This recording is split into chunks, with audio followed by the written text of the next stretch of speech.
네, 안녕하세요. 흑백바둑입니다. 오늘 소개해드릴 대국은 7월 29일에 열렸던 여자국수전 16강 오유진 9단과 김주하 4단의 대국인데요. 김주하 4단 같은 경우 아마추어 시절에 이제 춘향배에서 우승을 하면서 그 대회 우승 이후 바로 입단을 한 그런 기사고요. 네, 오유진 9단은 뭐 딱히 설명이 필요 없는 성적을 잘 내고 있는 여자 기사라고 볼 수가 있겠죠. 두 선수의 대국 어떻게 진행되었을지 같이 한번 보도록 하겠습니다. 김주하 4단이 흑이고 오유진 9단이 백이었는데요. 초반 화점 소목, 백도 화점 소목으로 대응을 했고요. 여기서 두 칸 높은 굳힘을 선택을 했네요. 이 수로는 하나 걸쳐두고 굳히는 수도 가능한데 일단 김주하 4단은 그냥 굳혀두는 수를 선택을 했습니다. 걸쳐가니까 그 다음에 아래쪽을 걸쳐간데 예전에 이제 인공지능 이전에는 이곳을 화점에서 상대방이 걸쳐온다면 보통은 받아주거나 뭐 협공을 하는 게 일반적이었는데 최근에는 양걸침을 허용하더라도 둘 수 있다는 뜻이에요. 그래서 손을 빼고 좌하기 쪽을 걸쳐갔고요. 두텁게 받아주니까 그 다음에 받아두었어요. 그냥 받아준다면은 백이 이런 식으로 굳혀가는 게 조금 포석을 전개하는데 싫다고 판단을 한 것 같습니다. 그래서 하나 걸쳐두고 받아주는 선택을 했고요. 여기서 이제 오유진 9단도 좌상 쪽을 무난하게 받아두었는데 일단 그 다음에도 이제 이 우상 쪽과 마찬가지로 예전에는 상대방이 굳혀둔 돌에 이런 식으로 다가가는 거는 붙이고 공격을 받았을 때 좋지 않다고 해서 자주 두어지는 수단은 아니었는데 최근에는 이렇게 날일자로 굳혀두더라도 한 번 더 다가가는 게 뭐 나쁘지 않다고 볼 수가 있겠네요.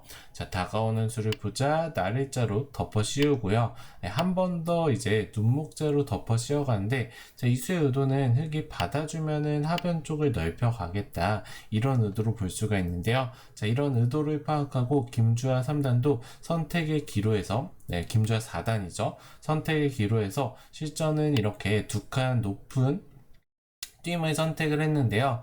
이거는 진짜 고민이 많이 됐을 것 같아요. 왜냐하면 실전에 이 자리를 맞는 것도 굉장히 기분 나쁘고요.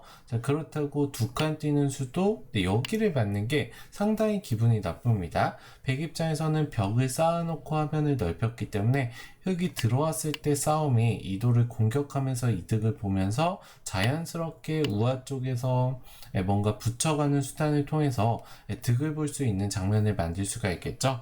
그렇기 때문에 김주하 3단도 일단 고민을 많이 했을 것 같은데 하변 쪽을 선택을 했고요. 이 수를 보자 백의 수는 당연합니다. 흑이 안 받았기 때문에 당연히 차단을 해야겠죠. 제가 흑이라면은 이거는 무조건 제가 당사자라면 무조건 백이 좋은 포석이라고 생각할 것 같은데 막상 이렇게 좌상귀 쪽을 선수로 차지하고 자주 나오는 정석이죠. 좌상귀 쪽을 선수로 차지하고 이렇게 우변 쪽을 벌리니까 5대5의 포석이라고 하네요. 저 같으면 백이 한 5집은 좋아 보이는데 아무튼 비슷한 포석이라고 하고 있습니다. 뛰어가니까 하나 붙여두고 일단 모양을 넓혀갔고요. 여기서 오유진 9단도 상변 쪽을 그냥 벌리는 수를 선택을 했는데요. 이 수로는 뭐 이런 자리를 들어가고 받아주면 붙이면서 넓혀가거나 아니면은 뭐 지금은 흑도 백도 서로 모양을 넓히는데 중점적으로 조금 신경을 써야 되는 장면이기 때문에 이렇게 붙이고 늘면서 상변을 조금 더 나중에 흑이 뭐 이어준다면 더 넓혀가는 선택을 할 수도 있었던 장면인데요. 오유진 9단이 조금 두터움을 선호하는 기사답게 일단은 벌려두는 정도로 만족을 했고요. 두어가니까 김주하 4단 굉장히 적극적으로 두어갑니다. 이렇게 붙여서 기대기 전법을 통해서 백의 모양을 상변 쪽으로 눌러두고 흑은 이 자리를 딱 씌워가면서 흑의 모양이 점점 더 구체화되어 가고 있다고 볼 수가 있겠네요. 두니까 오유진 9단도 흑이 한 번 더 지키게 된다면 너무 걷잡을 수 없이 모양이 커지기 때문에 이거는 불만이라고 볼 수가 있어요. 그래서 삭감을 선택을 했고요.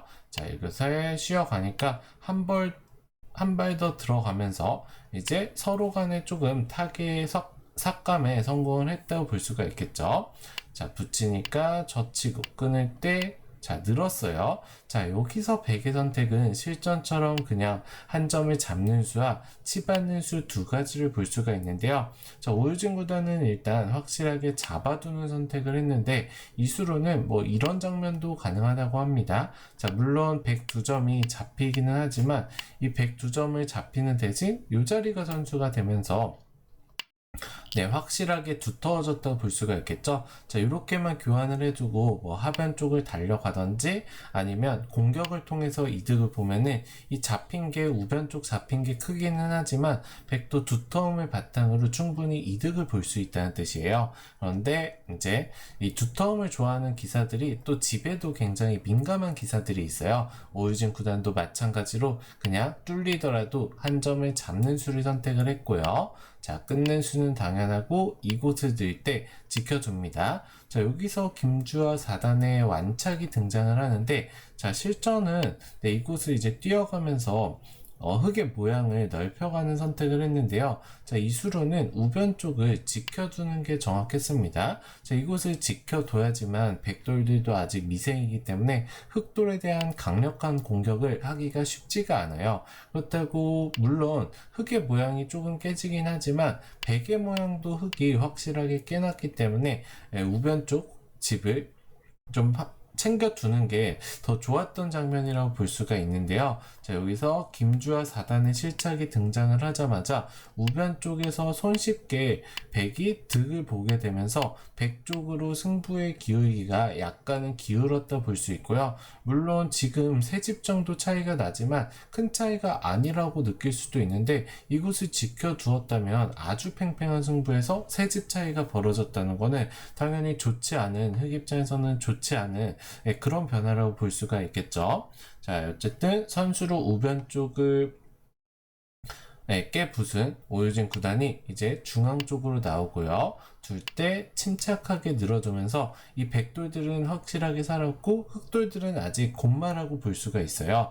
자, 이때 김주아 4단이 조금 화려한 행마를 하는데 이 수의 의도는 이제 이 한 점을 나가는 수도 보고 좌변 쪽을 지우겠다 이런 의도로 볼 수가 있는데요. 지금은 조금 더 확실하게 흑의 안정을 취하는 게 더 좋았다고 볼 수가 있겠네요. 아니면 교환만 해주고 나가는 강수도 생각할 수 있고요. 아니면 이곳을 늘고 잡히는 교환을 하고 그 다음에 지켜두면은 흑도 이렇게 조금 한 5집 가량 집을 확보하면서 타개를 할 수 있기 때문에 이 정도 느낌이었다면 나쁘지 않다고 볼 수가 있는데요. 자, 이 실전에 등장한 눈목자 행마는 약간은 실속이 부족한 수라고 볼 수 있을 것 같아요.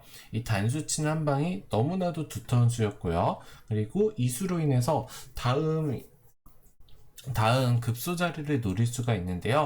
자, 여기 뛰어 들어올 때 하나 받아두고요. 자, 이 장면에서 김주아 4단이 결국에 하변 쪽 집이 부족하기 때문에 하변 쪽을 한 번 더 띄워두는 선택을 했는데 흑 입장에서 여기를 지켜두고 싶지만 하변 쪽을 뺏기는 순간 집으로 이길 수가 없어요. 덤이 너무 부담스러운 형세라고 할 수가 있겠네요.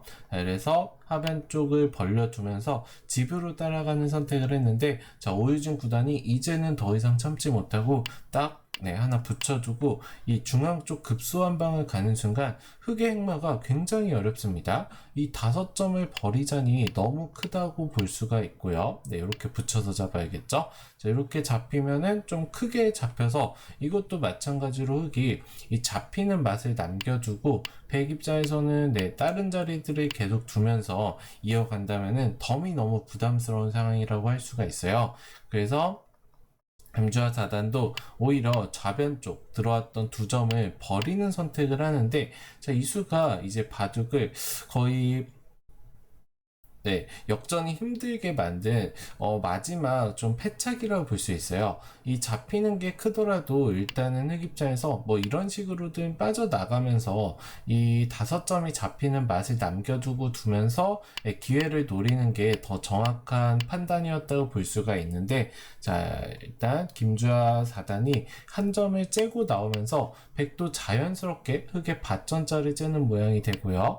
이렇게 뚫리게 되어서는 흑이 정말 그 행마를 하기가 굉장히 까다로워졌다고 볼 수가 있습니다. 자, 그래서 어쩔 수 없이 한 점 대학수를 두고 이렇게 뚫리는 선택을 했는데, 보시면은 실전 진행을 보시면은 이렇게 뚫어가면서 흑돌들을 살리긴 했지만 좌변 쪽 흑돌들이 잡히게 되면서 백의 집이 너무 크게 나버렸어요. 이렇게 돼서는 우변 쪽을 깨졌을 때 제가 3집 정도 차이라고 말씀을 드렸는데, 지금은 거의 집 차이가 10집가량 벌어졌다고 볼 수가 있고요. 자, 부랴부랴 김주아 4단도 뭔가 수를 만들기 위해서 노력을 하지만 오유진 구단이 이런 바둑을 놓칠 기사가 아닙니다. 자, 이 두 점은 그냥 시원하게 살려주고요. 중앙 쪽 모양만 깨도 충분하다, 이런 의도로 볼 수가 있겠죠. 자, 집 차이는 계속해서 벌어지고 있는데, 자, 김주아 4단이 역전을 할 만한 자리가 없어요. 이 백돌들을 잡으러 갈 수 있다면 좋겠지만, 눈치 빠른 오유진 구단, 그냥 침착하게 때려내면서 확실하게 살아두었고요.